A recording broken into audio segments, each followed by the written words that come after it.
બાળકો, ઘણા બધા સમય પછી, લાંબા સમય પછી આપણે એક નવા જ વિષય સાથે આપણે પરિચિત થઈએ છીએ. ઘણા બધા લેક્ચરની અંદર તમે ગુજરાતી, સંસ્કૃત બધા વિષયના વિડીયો લેક્ચર છે એ જોયા હશે, પણ હિન્દી વિષય છે એનો લેક્ચર તમે હજી સુધી ભણ્યા નથી. તો આજે આપણો ફર્સ્ટ લેક્ચર છે કક્ષા 10 વિષય હિન્દી. મારું નામ ગોહિલ દેવ્યાનીબેન છે અને આજે આપણે આપણા વિષય હિન્દી કક્ષા 10ના પહેલા જ લેક્ચરમાં આપણે બધા સાથે મળીએ છીએ. હિન્દી વિષય સાથે આપણે બધા પરિચિત છીએ અને આપણે આજે તમારા હિન્દી વિષયની અંદર તમારું પહેલું જ કાવ્ય છે प्रभुजी तुम चंदन हम पानी. और इस काव्य के साथ साथ उसके कवि है संत कवि रैदास. आप सबके उसके परिचय है. आपका कक्षा का जो पहला काव्य है उसका साहित्य प्रकार पद है और संत कवि रैदास का हम परिचय लेंगे तो उसका जन्म है 1388 और मृत्यु यानी अवसान है 1518. और आपके पाठ्य पुस्तक में अनुमानित लिखा है, यानी कोई निश्चित तारीख उसमें नहीं बताई है, पर अनुमानित यह माना जाता है कि 1518 में इसका अवसान हुआ है. कवि रैदास है वह कबीर के समकालीन है, वो माने जाते हैं. संत कवियों में से रैदास है, उनका परिचय काफी जाना चुना है. भक्तों और भगवान का परिचय जो होता है वह परिचय हमें रैदास में मिलता है. भक्ति की पुष्टि उनके दरेक पदों में हमें मिलती है. यहाँ आपके सामने जो काव्य रखा है उस काव्य संकलित पद है, यानी कई सारे पदों में से इस काव्य को लिया गया है. और फिर एक बार मैं उसका टाइटल यानी शीर्षक बताती हूँ कि प्रभु जी तुम चंदन हम पानी. और इस काव्य का भावार्थ क्या है, यहाँ रैदास ने तो बताया है कि भगवान और भक्त यानी आत्मा और परमात्मा का मिलन कैसा है, उस मिलन की बात कहाँ तक जाते हैं, तो उस बात कई ऐसे उदाहरण के माध्यम से हमें इस काव्य में देखने को मिलती है. तो उसका परिचय जानते हुए शीर्षक के साथ उसका भावार्थ क्या है वह भावार्थ हमें यहाँ देखने को मिलता है. आपकी पाठ्य पुस्तक सामने रखिए और मैं उसका भावार्थ आपको समझाती हूँ. प्रभु जी तुम चंदन हम पानी, यानी आपको पता है कि चंदन की लकड़ी है, आप सब जानते हैं कि कितने सुगंधीदार होती है. पर आपको पता है कि कुहाड़ी है वह जब चंदन के वृक्ष पर जब घाव होते हैं उस पर मारती है, तब आपको पता है कि कुहाड़ी का जो अग्रभाग होता है उसमें चंदन की सुवास होती है, यानी वह दूसरों को घाव पहुंचाने पर भी चंदन है उसे सुवासित करता है. तो इसी माध्यम से यहाँ भक्त है वह अपने ईश्वर को पाने के लिए कई कष्ट है वह सहन करता है. आगे हम देखते हैं दूसरी लाइन में कि झाकी अंग अंग बास समाना. झाकी यानी जिस तरह, अंग अंग हम कहते हैं कि मेरे रोम रोम में बसने वाले राम, उसी प्रकार उसके रोम रोम में अंग अंग में बास समान. बास यानी आपकी पाठ्य पुस्तक में शब्दार्थ में लिखा है बास यानी बू, बू यानी बदबू, दुर्गंध हम इसको पर्याय शब्द ले सकते हैं. तो उसके बास समान है. ईश्वर है को पाने के लिए भक्त है वो किस हद तक जा सकता है, किसी हद तक उसको पाने के लिए अपनी कक्षा है उसके नीचे स्तर पर भी वो जा सकता है. आगे प्रभु जी तुम घन बन हम मोरा. यहाँ ईश्वर को घन यानी बादल, बन यानी जंगल, मोरा यानी मोर, आप देख सकते हैं ये कितनी प्रतीक है. घन बादल है, कितनी ऊंचाई पर है, मोर यानी पशु पक्षी है, वन यानी कितने हैं. फिर भी आप देख सकते हैं कि ईश्वर को पाने के लिए ये सब ऊंचाई पर जा सकते हैं, फिर भी वह ईश्वर को पाने के लिए उसके पास है वह नहीं पहुंच सकते. जैसे चित्तवत चंद चकोरा. जैसे यानी जिस तरह, चित्तवत यानी देखना, चंद यानी चंद्र, चकोरा यानी तितर जैसा एक पक्षी जो चंद्र को देखता ही रहता है. हम देखते हैं कि आपने देखा होगा, एक सी कहानी भी सुनी होगी कि हनुमान जी है वह सूर्य को देखकर, लाल देखकर उसको फल के समान मानकर उसको खाने के लिए निकल जाता है और बाद में पता चलता है कि वो कोई फल नहीं पर सूर्य है। तो इस तरह चकोर का जो पक्षी है, तीतर है, वह चंद्र को देखता ही रहता है। उस तरह हम मंदिर में जाते हैं, मस्जिद में जाते हैं, चर्च में जाते हैं, सब जगह, सब मूर्ति में, दरगाह में, सब जगह हम ईश्वर को ढूंढते हैं, पर ईश्वर हमें वह पत्थर के जो मूर्त है उसमें कहीं दिखाई देता नहीं है।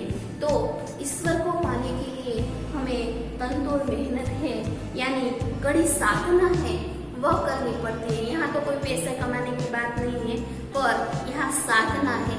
अपने जीवन के जो हम कहते हैं कि पहले हमने सुना होगा कि ऋषि मुनि हजारों वर्षों तक धूप, छांव, बारिश इन सब में रहकर वह अपने जीवन का जो मेन उद्देश्य है ईश्वर को पाना, वह प्राप्त करने के लिए अपना जीवन है वह व्यतीत करता है।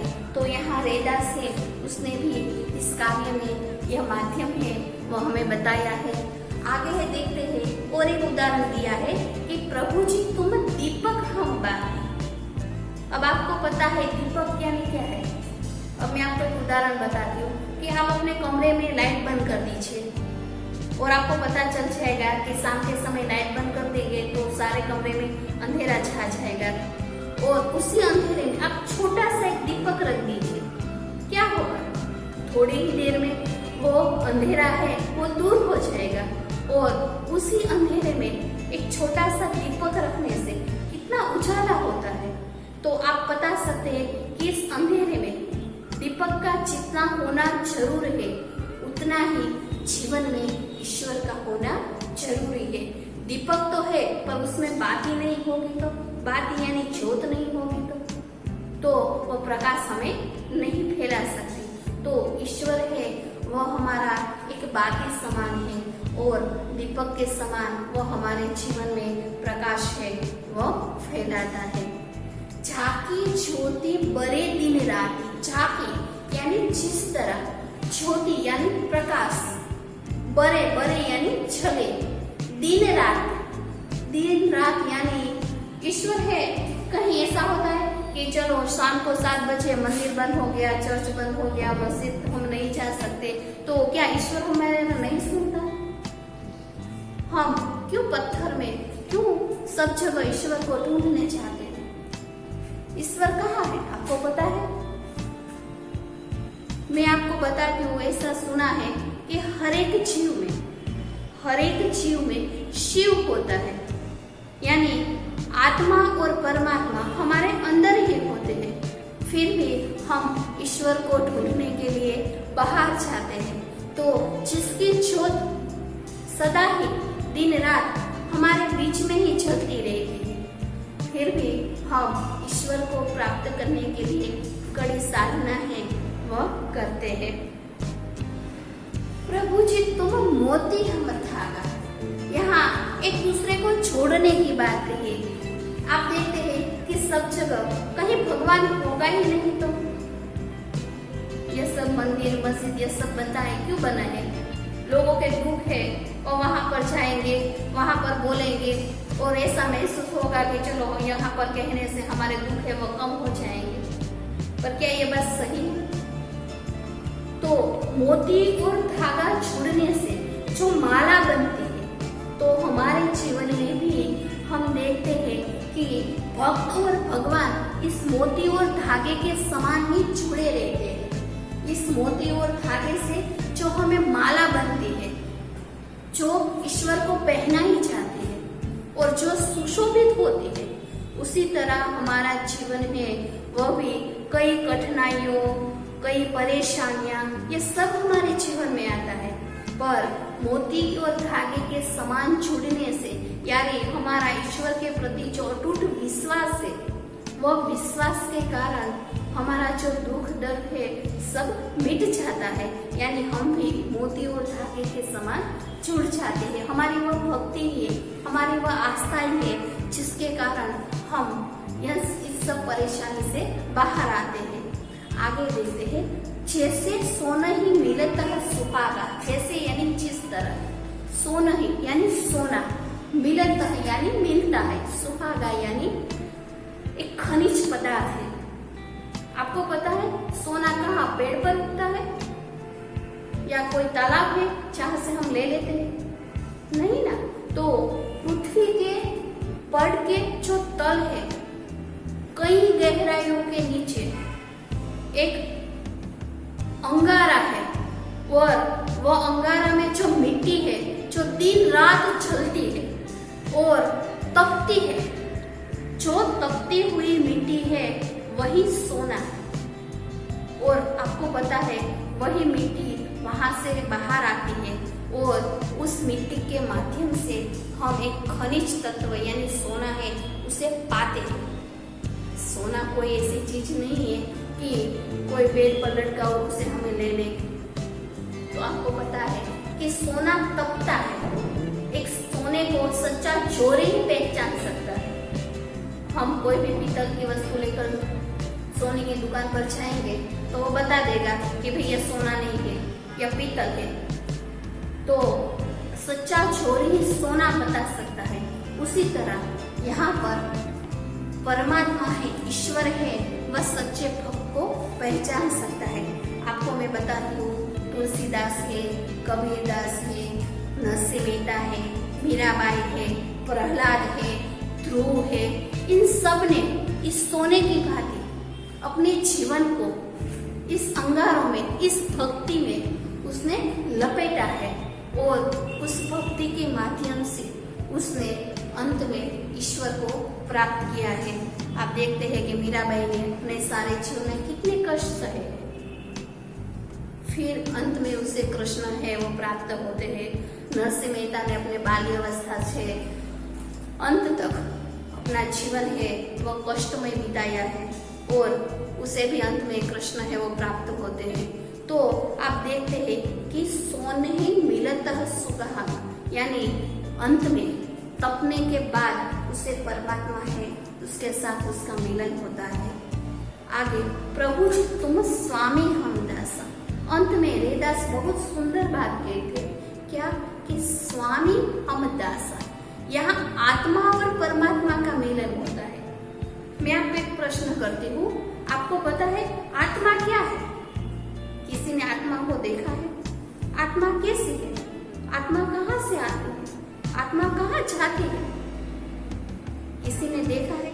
शरीर में आत्मा है तो शरीर का मूल्य है, शरीर में आत्मा नहीं है तो शरीर का कोई मूल्य नहीं है। इस नश्वर देह को हम जाकर जला देते हैं।